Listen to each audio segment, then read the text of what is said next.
बिस्मिल्लाहिर्रहमानिर्रहीम।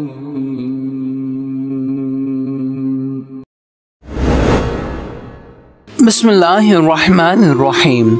अस्सलामु अलैकुम वरहमतुल्लाहि वबरकातुहू। हज़रत अबू हुरैरा रज़ियल्लाहु ताला अन्हु से रवायत है कि नबी करीम सल्लल्लाहु अलैहि वसल्लम ने फरमाया, 7 हलाक कर डालने वाले गुनाहों से बचो। सहाबा ने अर्ज़ किया, या रसूलल्लाह सल्लल्लाहु अलैहि वसल्लम वो क्या हैं? आप सल्लल्लाहु अलैहि वसल्लम ने फरमाया, अल्लाह के साथ किसी को शरीक करना, जादू करना, किसी जान को नाहक कत्ल करना, सूद खाना, यतीम का माल खाना, मैदान जंग में पीठ फेर कर भागना और भोली वाली पाक दामन औरत पर तोहमत लगाना। हदीस का हवाला सामने मौजूद है। अल्लाह हम सब को इन तमाम कबीरा गुनाहों से महफूज रखे और सगीरा से बचने की तौफीक अता फरमाए। आमीन या रब्बुल आलमीन।